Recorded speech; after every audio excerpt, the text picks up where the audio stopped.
Bom, e nesta terça-feira, a Controladoria Geral da União e a Advocacia Geral da União iniciaram as negociações com 7 empresas alvo da Operação Lava Jato. Essa é a primeira rodada de renegociação dos acordos de leniência firmados com a União. A negociação com as empreiteiras ocorre depois da decisão do ministro André Mendonça, do Supremo, pela suspensão por 60 dias do pagamento das multas para que as empresas tentem chegar a um novo acordo com o governo e o Ministério Público. Os tratados para recuperar prejuízos ao erário por casos de corrupção somam mais de 11 bilhões e meio de reais, enquanto as companhias pretendem reduzir os valores devidos.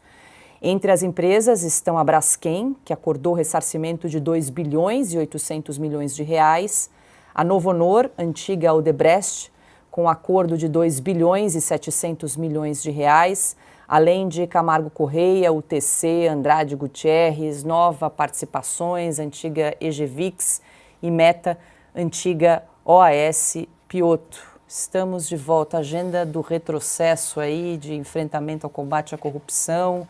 Governo, mais uma vez, tentando iniciar negociações com 7 empresas que já foram envolvidas, foram alvos da Operação Lava Jato. A primeira pergunta que precisaria de uma resposta do governo é: qual o interesse do governo em reduzir a multa que foi aplicada a essas empresas que assumiram no acordo de leniência que roubaram o erário, que roubaram a administração pública, que assumiram casos de corrupção? Um governo que está buscando recurso para toda hora, para fechar aí essas contas públicas, por que o governo está interessado? O governo, então, não vou renegociar nada.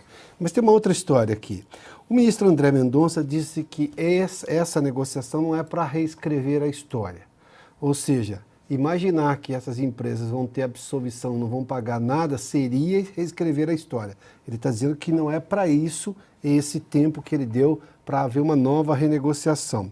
Vamos lá. A outra coisa que é importante dizer é que numa defesa desses acordos de leniência, até porque o ministro Gilmar Mendes tem criticado muito a Lava Jato e tudo que a Lava Jato produziu, e o que a Lava Jato produziu foi o maior combate à corrupção desse país, um valor nacional que sim, o Supremo fez rever de uma maneira a derrubar completamente a operação, mas o ministro Fachin, que foi relator da Lava Jato, disse que todas essas empresas foram com seus advogados e assinaram os acordos de leniência de forma voluntária.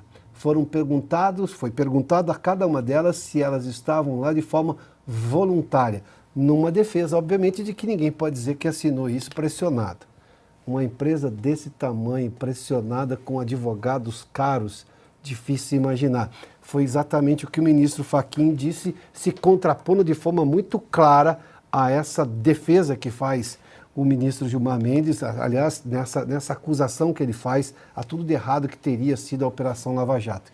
Que eu vou só insistir, foi sim a maior operação de combate à corrupção desse país, do maior caso de corrupção do mundo, que sim, aconteceu nos governos do PT. Nós estamos falando sobretudo da Lava Jato, especificamente do Petrolão, que a Petrobras, por exemplo, também assumiu erros e teve que pagar multas bilionárias lá no exterior, sobretudo em Nova York. A justiça americana e também a acionistas, para poder, obviamente, voltar a negociar seus papéis lá fora e, de alguma forma, voltar à normalidade. A mesma Petrobras, que há pouco mais cedo nós tratamos aqui, voltou a receber influência política. A mesma que produziu, por exemplo, esses escândalos todos. Augusto. O Supremo nunca foi tão longe em matéria de cinismo, né? Você tem a devolução de parte do que foi roubado e agora esse dinheiro volta para os ladrões.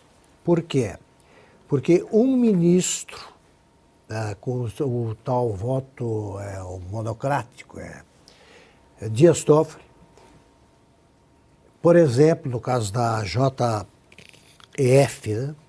JF, ele decidiu que não precisava pagar aquilo porque a mulher dele trabalha como advogada para esta empresa e porque ele precisa desmoralizar a Lava Jato, porque a Lava Jato se aproximava perigosamente, quando começou a estancar a sangria, perigosamente do judiciário, mais especificamente do Dias Toffoli e também do Congresso. Então, cada mulher, para se defender, ele devolve um dinheiro que deve-se, pelo acordo de leniência, deveria ser entregue a fundos de pensão. Ele está prejudicando milhares de lesados por causa dessas atenuantes aí que eu mencionei. Eu nunca vi, né, isso acontecer sem que pelo menos um ministro, porque o ministro nomeado pelo Bolsonaro, um dos dois mudinhos do Bolsonaro. O André Mendonça ou o Cássio André Nunes? Mendonça. Ele tinha que dizer com todas as letras o que estamos dizendo aqui. Olha aqui, ó, ministro. O senhor está fazendo isso, o senhor tem interesses aí familiares, tá? O senhor tem interesses políticos e tal. É hora de falar.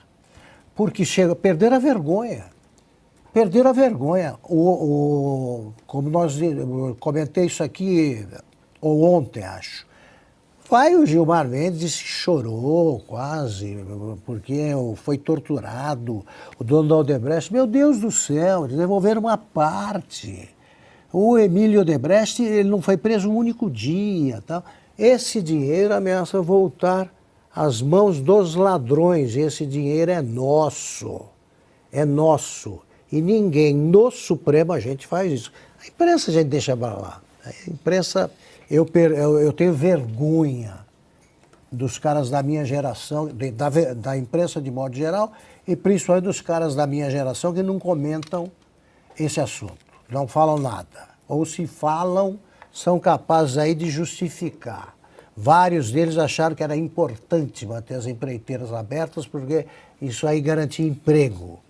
Pois bem, ninguém diz isso. Agora, não aparecer um ministro com coragem para dizer que a lei deve ser cumprida, mostra que o Supremo perdeu o respeito.